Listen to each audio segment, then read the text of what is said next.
All right, everyone, welcome. And today we're going to talk about the Indiana Terrestrial Plant Rule and you. Our agenda for the presentation is as follows. We will talk about the basics of the rule, so what the rule does, what it does not do, why we're regulating, and why we've chosen these particular plants to regulate. We'll also be identifying and learning how to remove some common invasive species that are listed in the Terrestrial Plant Rule. So we'll talk about garlic mustard, autumn olive, and crown vetch. We'll also kind of wrap things up with talking about what we can do to make sure we're in compliance with the code and not breaking anything like that. So first of all, we're going to talk about what the rule does. Now, the Indiana Terrestrial Plant Rule prohibits the sale, exchange, distribution, transportation, or introduction of any of the 44 species that are outlined in the code. If you're found in violation, a notice of stop sale will be issued and a notice of violation can be issued. If a notice of violation is issued, the Division of Entomology and Plant Pathology has the authority to fine $500 per day per plant. That's going to stack up pretty quickly. If you're distributing, transporting, exchanging, selling these plants under a nursery, your nursery license could be revoked. Now, the rule became officially fully effective as of April 18th, 2020.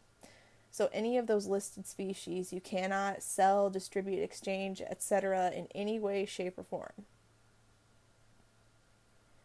Now, what the rule does not do, it does not punish landowners for already having existing invasive species on their properties. So if you have a patch of a particular invasive species on your property, you're not going to be punished for that. However, those species cannot be sold, transported, traded, etc. So that's not even just official sales. That's something like roadside or online sales, like a Facebook marketplace type thing or a yard sale. It's no sharing, trading, or bartering with your neighbors or family or friends. So if you have some Japanese honeysuckle in your backyard and your neighbor really likes it and wants to plant some, if you were to share that plant with them, you would be in violation of the code. So why are we regulating these plants? Well, invasive species have a lot of impacts. They outcompete native plants for space, water, and nutrients, and this leaves fewer of those resources available for native plants. So that can contribute to habitat degradation, again, decreased availability of those natural resources. If you've lost those natural resources or they're greatly decreased, you might need some fertilizer for your crops or for your gardens, and that can cause some pollution to your soil and groundwater. Invasive species can also cause a decrease in that crop yield. Now, according to the Indiana Native Plant Society, Indiana landowners and managers spend upwards of $8.6 million annually in invasive plant management. So regulating these species is not only going to slow their spread, but it could save you money as a landowner or a manager. Why these plants? Well, there are 44 listed plants in the Indiana Terrestrial Plant Rule. Those are all considered highly invasive. Now, the Indiana Invasive Species Council determined this list from an already existing list of Indiana invasive species. So this 44 plant list is not exhaustive of all of the terrestrial invasives. The 44 listed here were either not already regulated or they were just considered highly invasive. So a lot of other Indiana invasives are already under control or regulation through different rules. That includes things like multiflora rose, purple loosestrife, and we also have an entire other rule for noxious weeds. So noxious weeds are not in this 44 plant list.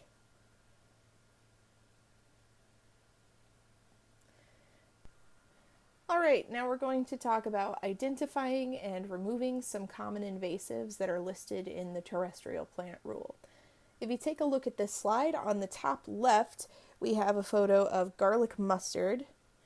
In the center is autumn olive, and on the right is crown vetch. Those are the three we're going to be talking about today.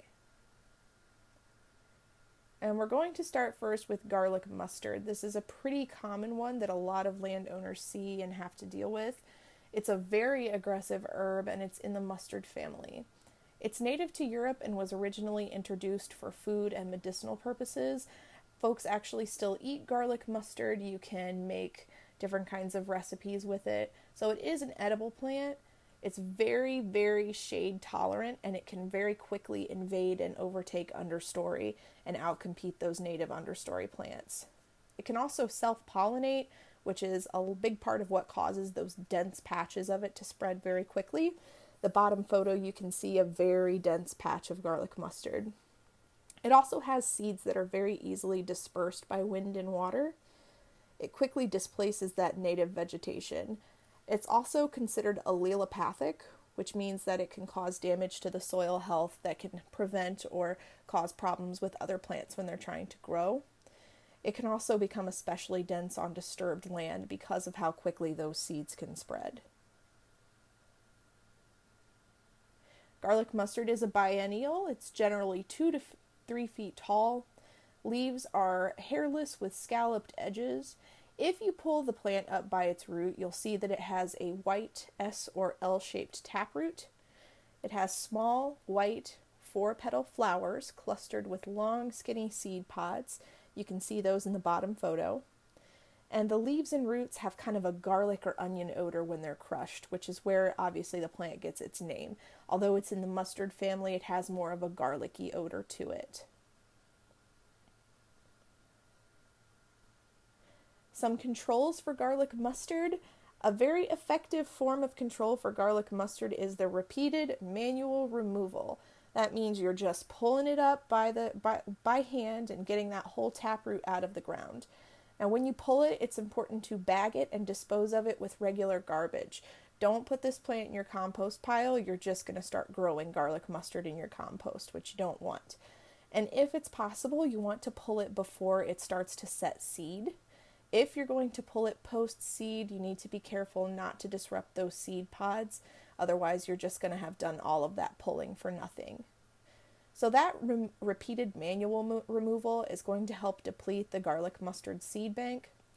And successful manual removal may take 2 to 5 years of repeated pulling. But when you pull it, that's really all there is to it. You don't need to treat it with anything. Just make sure you get the entire taproot and you're good to go.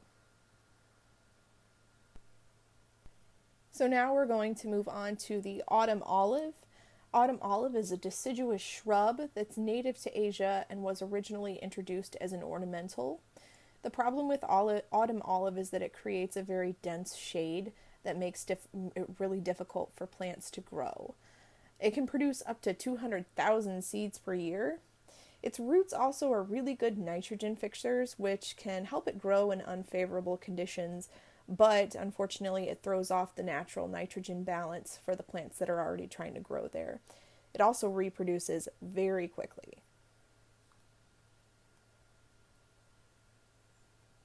Now, the autumn olive can become a pretty big shrub. It can grow up to 20 feet tall.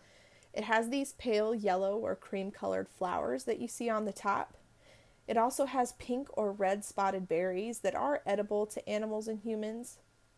And the lower surface of the leaves have this really telltale silvery color to them. The leaves are ellipse-shaped with a little bit of a waved edge to them.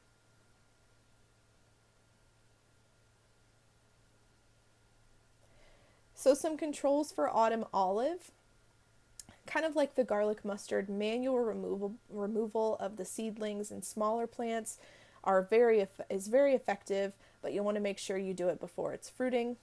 And you'll need to pull the entire root system in order for that removal to be effective. For the larger plants, cutting and herbiciding is also effective. So you'll want to cut at the base and apply the herbicide to the trunk. You'll need to do it more than once. And apply later in the season for better results. So that's summer through winter. And on to crown vetch. It is a perennial herb in the pea and legume family. Is native to the Mediterranean, northern Africa, and southwest Asia, and was introduced primarily for erosion control. Problem with crown vetch is that it invades big lighted spaces like prairies and dunes and covers and shades those native plants. They can also produce a lot of seeds and grow to climb over small trees and shrubs. Like the autumn olive, the roots are very good nitrogen fixers, but that can throw off the natural nitrogen system in the soil. Crown vetch has stems that can grow 2 to 6 feet long. It has dark green compound leaflets with 15 or leaves, with 15 to 25 leaflets on them. You can see that in the bottom photo. It has pea-like pinkish white or deep pink flower clusters at the end of the stems. You can see those in the top photo. It also has narrow pointed seed pods in crown-like clusters, thus the name crown vetch. And again, it prefers those open sunny areas like prairies and dunes. So the most effective control for crown vetch is going to be to herbicide, but manual removal of younger and smaller plants can also be successful. Repeated late spring mowing or prescribed burning for several years can also be successful in helping to deplete the crown vetch seed bank. Herbicide can also be even more effective after the removal of accumulated mowing or burning litter. So this brings us to the last section, which is what can we do? So what can you do to be in compliance with the Indiana Terrestrial Plant Rule? You can report sales, exchanges, and transportations of those 44 species to your local nursery inspector, and I'll post a link in the description to give you some information on how to contact that person. You can also report invasives on EdMaps. Again, I'll post that in the description. You can remove those invasives from your property, and you can avoid using any officially listed invasives, not just those 44 that are on the list. Also, make sure you're cleaning your shoes before and after visiting a natural area so that you're not transferring seed from one place to another. Just another way to help prevent the spread of those invasives.